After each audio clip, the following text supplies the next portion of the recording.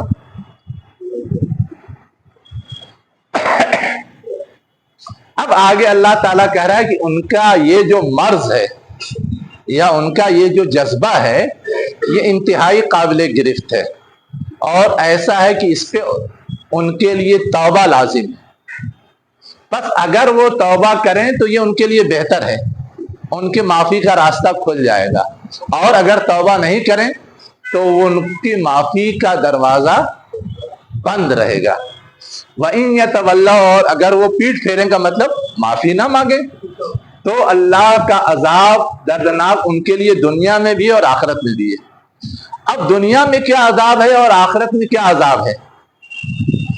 دنیا میں اصل میں جب آزمائشی مواقع آتے ہیں تو ایسے لوگوں کا پول کھلتا ہے، جب پول کھلتا ہے تو ان کا وقار، ان کی عزت، ان کا اسٹیٹس داؤ پہ لگ جاتا ہے، وہ سماج میں بالکل نکو اور بے حیثیت بن کے رہ جاتے ہیں۔ وہ ہوا، سارے منافقین کے پول کھلے اور سب کے بارے میں سب نے سمجھ لیا کہ یہ کون کون ہیں اور کیا چاہتے ہیں اور ان کے ساتھ ہمارا کیا طرز عمل ہونا چاہیے، اور بعض کاروائیاں ایسی کی گئی کہ اب وہ کوئی ڈھکی چھپی چیز نہیں رہ گئی، ان کو بالکل بے وزن بنا کے رکھ دیا گیا۔ ایک مثال، ان لوگوں نے اپنا ایک اڈا بنایا تھا مسجد زرار، اسی بیچ بنایا تھا جب گئے تھے جنگ پہ، ہاں اسی بیچ بنایا تھا، اور خبر ملی تو اللہ کے رسول نے فوراً ہی فیصلہ سنا دیا بغیر کسی چیز کی پرواہ کیے ہوئے، جاؤ اس کو آگ لگا دو، توڑ تاڑ کے ختم کر دو۔ مجال ہوئی ان کی کچھ کر لیں؟ تو وہ جتنے لوگ بنانے میں شریک تھے اور اس کو اڈے کے طور پہ ڈیولپ کر رہے تھے سب ایکسپوز ہو گئے یا نہیں ہو گئے؟ اب ان کی کون سنے گا؟ ڈکلیئر ہو گیا کہ یہ بے حیثیت لوگ ہیں، ان کو کوئی وزن نہیں دیا جائے گا، یہ لوگ خرافاتی ہیں، یہ لوگ بدماش ہیں، یہ لوگ شریر ہیں۔ تو ایسی کئی کاروائیاں ہوئی جس کو کہا گیا ہے کہ دنیا میں بھی ان کے لیے دردناک عذاب ہے۔ ذلت اور رسوائی بھی عذاب کی ایک شکل ہے نا؟ ضربت علیہم الذلۃ والمسکنۃ، آیا ہے کہیں؟ ہاں، تو وہ چیز ان پہ اوپر تھوپ دی گئی۔ اب وما لهم فی الارض من ولی ولا نصیر، اور اتنے ایکسپوز ہو گئے کہ اب کوئی ان کی ہمدردی میں کھڑا بھی نہیں ہو سکتا۔ پہلے تو کم سے کم یہ تھا کہ بعض سرداران سے تعلقات تھے، بعض قبائل سے تعلقات تھے، وہ لوگ سفارش کے لیے آگے آ جاتے تھے، لیکن اب جو کیریکٹر ان کا سامنے آیا اور ایکسپوز ہو گئے تو اب کسی کی ہمت نہیں تھی کہ وہ سرپرستی کریں یا مدد کے لیے آگے آئے یا سفارش کریں یا ان کے حمایت میں کھڑے ہوں۔ اب یہاں آگے جو بات کہی جا رہی ہے وہ کچھ بعض کون سی بتایا نا کہ توبہ کا دروازہ کھلا ہے، اگر توبہ کر لے تو یہ چیز بہتر ہے، اور اگر وہ الٹے پھر جائیں یعنی توبہ نہ کریں تو اللہ تعالیٰ کی طرف سے ان کے لیے عذاب تیار ہے، دنیا میں بھی عذاب دیا جائے گا، آخرت میں دیا جائے گا۔ دنیا ہی کے عذاب کی وہ مثال دے رہا تھا کہ ذلت ان پہ تھوپ دی گئی۔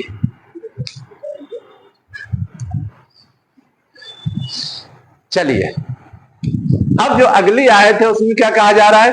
وَمِنْهُمْ مَنْ عَاهَدَ اللَّهَ لَئِنْ آتَانَا مِنْ فَضْلِهِ لَنَصَّدَّقَنَّ وَلَنَكُونَنَّ مِنَ الصَّالِحِينَ، اور انہی میں سے وہ لوگ بھی ہیں جنہوں نے اللہ سے عہد باندھا تھا کہ اگر اللہ نے اپنے فضل سے ہمیں دیا، عطا کیا، تو ہم ضرور بھی ضرور صدقہ کریں گے اور ہم نیکوکاروں میں سے ہو جائیں گے۔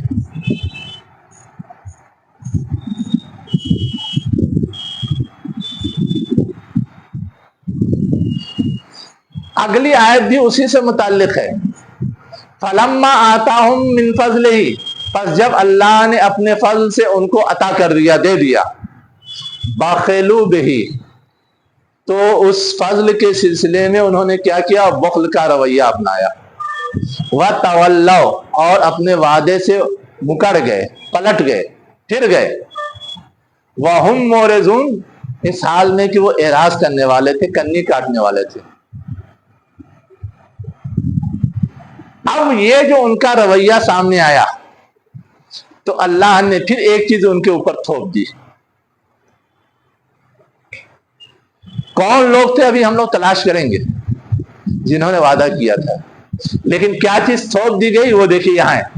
یہ آیت بھی اسی سے ریلیٹڈ ہے، فا نتیجے کا، پس عاقبہم، اللہ نے پیچھے سے ڈال دیا۔ عقب کہتے ہیں پیٹھ کو،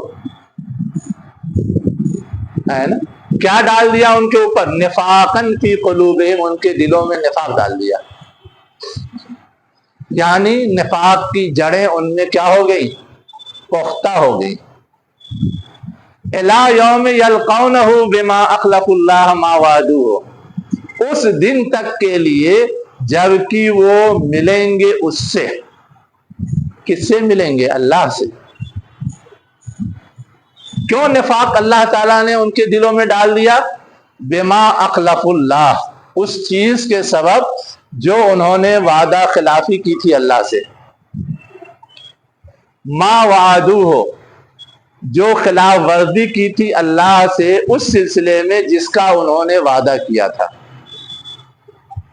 بما کانوا یکذبون، اس چیز کے ذریعے جسے وہ جھٹلا رہے تھے۔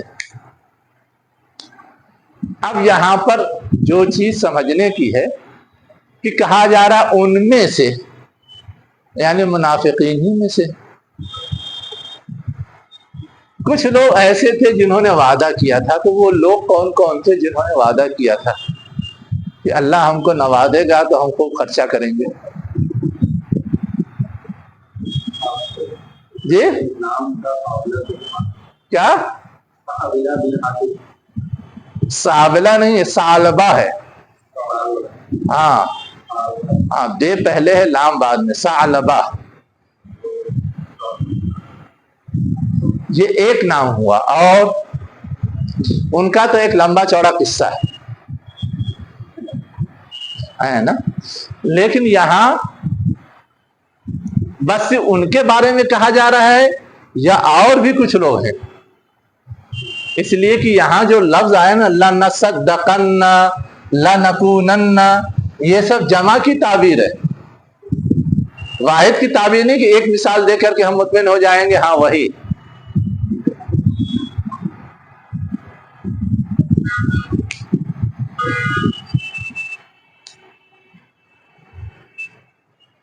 غزوہ تبوک کے موقع سے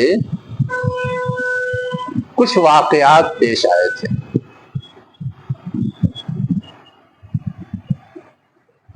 ان واقعات سے بھی بہت ساری چیزوں کا اظہار ہوا تھا،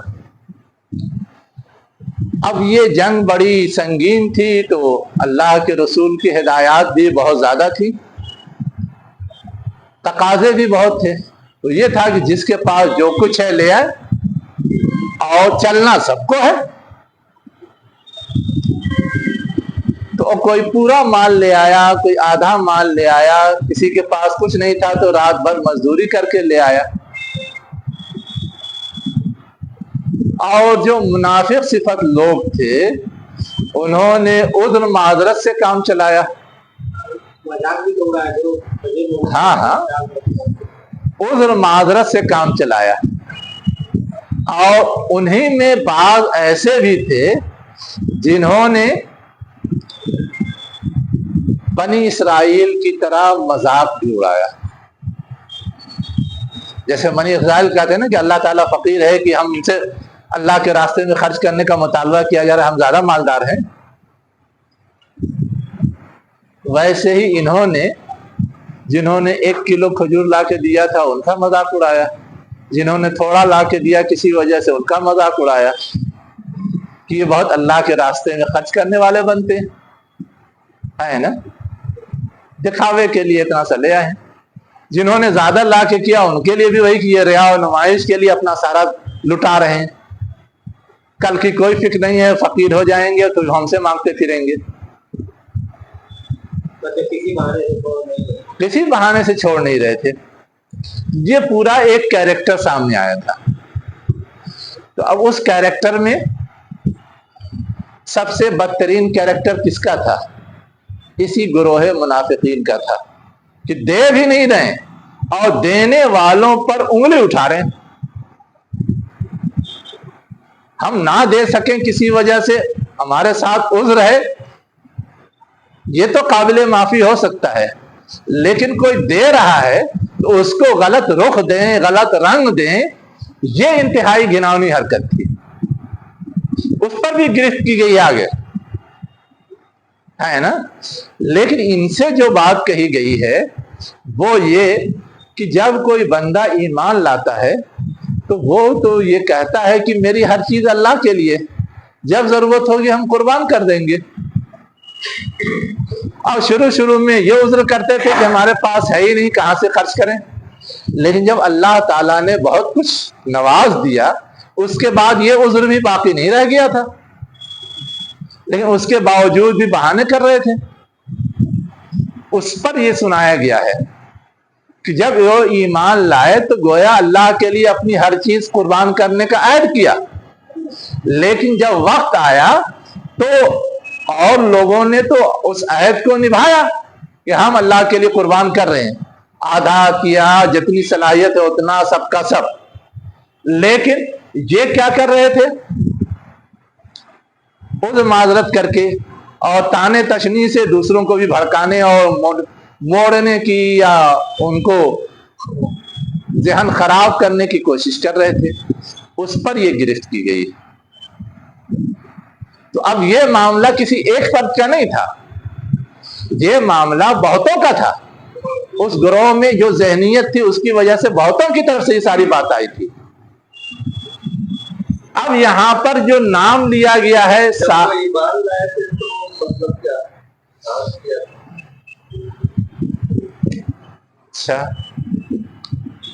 انی وجہت وجہی للذی فطر السماوات والارض حنیفا وما انا من المشرکین۔ اس کے بعد کیا ہے؟ ان صلاتی و، تو اب یہ نسکی کیا بلا ہے؟ یہ دعا ہاں، یہ منافقین کے لیے خاص تو ہے نہیں، صاحب ایمان کے لیے جو ایمان کا دعویٰ کرتا ہے۔ لیکن یہاں پر جو بات ہو رہی ہے ہاں، وہ منہم من عہد، منہم من عہد۔ ہاں سنیے، اصل میں ہے یہ کہ سارے منافقین نے نہیں دیا، ایسا بھی تو نہیں ہے نا، دکھانے کے لیے بہت سارے لوگوں نے دیا۔ اب ان کے اوپر تو کوئی الزام نہیں لگایا جائے گا نا، پتہ نہیں ان کے دلوں کی نیت کیا، اللہ تعالیٰ فیصلہ کرے گا۔ لیکن جنہوں نے نہیں دیا ان کا معاملہ تو ڈکلیئر، ان پہ تو لگے گا نا، تو اب ان پہ لگ رہا ہے۔ نہیں، وَمِنْهُمْ مَنْ عَاهَدَ اللَّهُ، ہاں، ان میں سے کچھ لوگوں نے اللہ سے عہد کیا تھا۔ ٹھیک ہے، اور آپ بتا رہے ہیں کہ جب ایمان ہے